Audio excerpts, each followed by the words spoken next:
ഞാൻ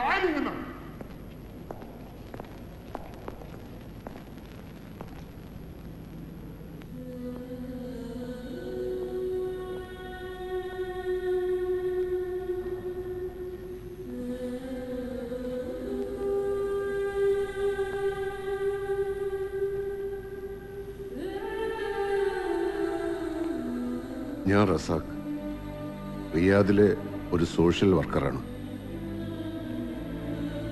വിവരങ്ങളൊക്കെ അറിയാം.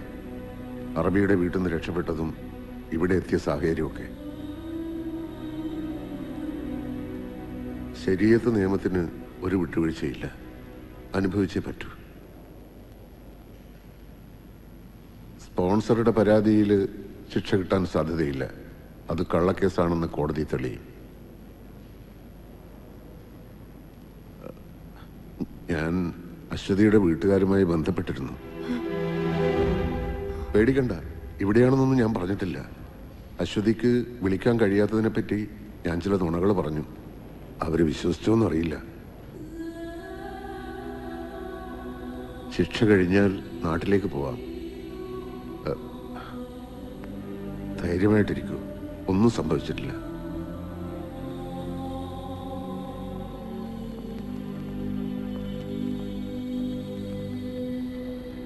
നമ്മൾ തമ്മിൽ ഒരു പരിചയമില്ലല്ലോ, പിന്നെന്തിനാ? മുൻപ് പരിചയമുണ്ടായിരുന്നത് കൊണ്ടാണോ അശ്വതിയെ രക്ഷപ്പെടുത്താനായി നിങ്ങൾ കൂടെ കൂട്ടിയത്?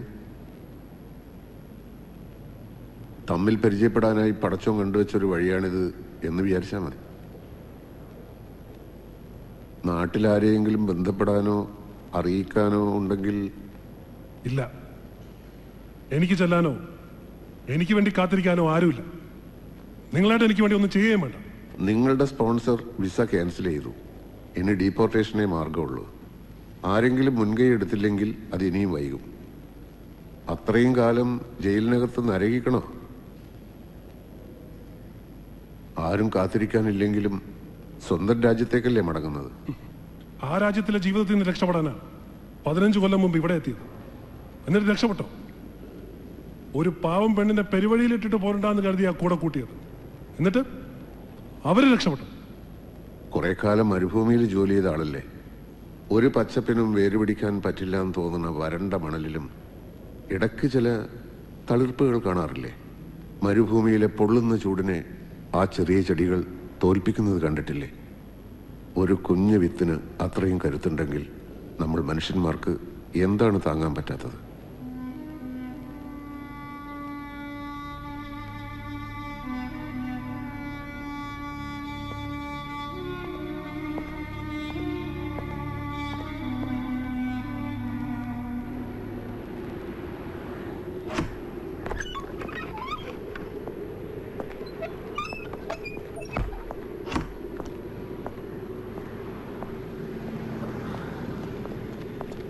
നിങ്ങളിത് എന്നെ പണിയാ റസാക്ക കാണിച്ചേ? എന്തേ? ദിവസവും കയറി ഇറങ്ങണല്ലേ എംബസിയിൽ? എത്ര തവണ ഞാൻ പറഞ്ഞതാ പാസ്പോർട്ട് എക്സ്പയർ ആയി, പുതുക്കണമെന്ന്. നാളെ ആട്ടെ മറ്റന്നാളാവട്ടെ എന്നും പറഞ്ഞ് നീട്ടിയച്ചിട്ടിപ്പോ മറ്റുള്ളവരുടെ കാര്യത്തിനായി നടന്നിട്ട് അവനവന്റെ കാര്യം വന്നപ്പോ ഇന്ന് വ്യാഴം നാളെ വെള്ളി 2 ദിവസം മുടക്കുമല്ലയോ? അതിനിപ്പോ എന്റെ പാസ്പോർട്ട് അർജന്റായിട്ട് പുതുക്കിയിട്ട് എന്തിനാണോ? ഇപ്പഴാ നാട്ടിൽ നിന്ന് ഫോൺ വന്ന്. അപ്പൊ നിങ്ങൾ അതിനകത്തും. എന്താ കാര്യം? ഇക്കടെ ഉമ്മ പോയി റസാക്ക.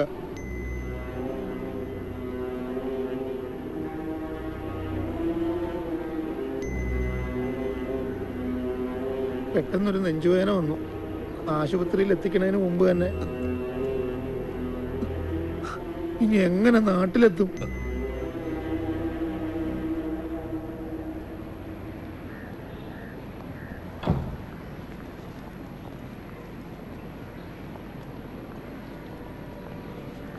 റസാക്ക,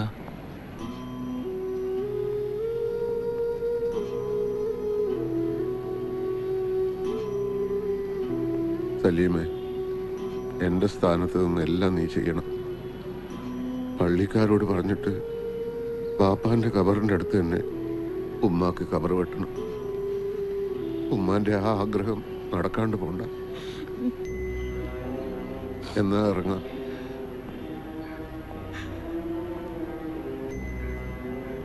ഞങ്ങളെല്ലാരും ഇവിടെ മയ്യത്ത് നിസ്കരിക്കാം. ഉമ്മാക്ക് വേണ്ടി എനിക്കിനി അതല്ലേ ചെയ്യാനുള്ളൂ.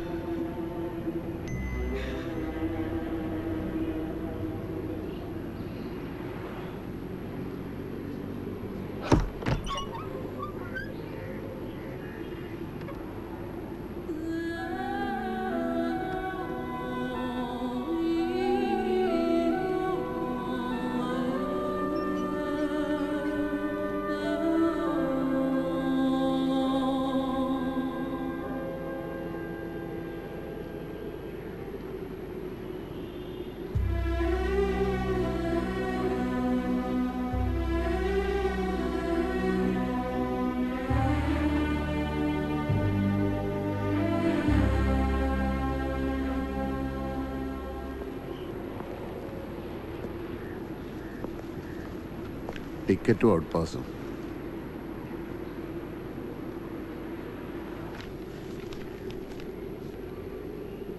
ഉറക്കത്തിൽ നമ്മൾ ഒരുപാട് ദുസ്വപ്നങ്ങൾ കാണും. ഉണരുമ്പോൾ അതൊന്നും ഓർത്ത് വെക്കാറില്ലല്ലോ. ഇവിടുത്തെ ചെറിയ കാലത്തെ ജീവിതവും അതുപോലൊരു ദുസ്വപ്നമായിരുന്നു എന്ന് വിചാരിക്കണം.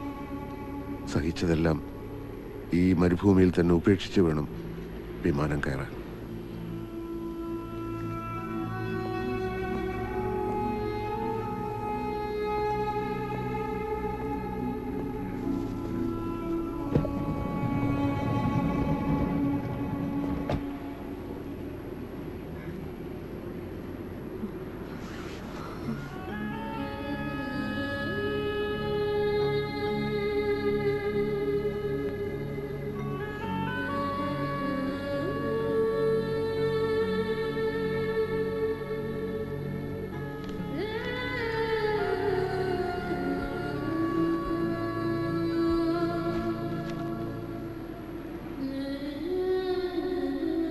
ഈ യാത്രയോടെ എല്ലാം അവസാനിക്കുകയല്ല എന്ന് തന്നെ കരുതുക, അല്ലേ ഭരത?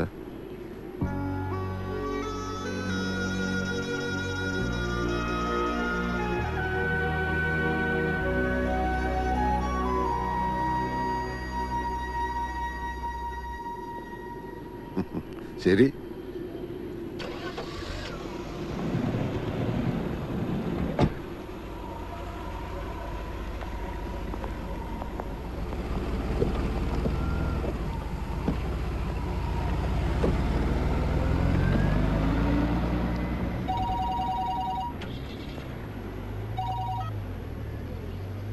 ഹലോ, അതെ, ആണോ?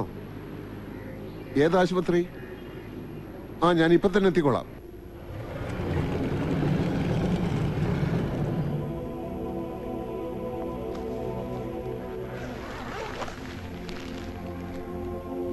മരുഭൂമിയിൽ നിന്ന് കിട്ടിയ ബോഡിയാ. 4 മാസമായി ഇവിടെ.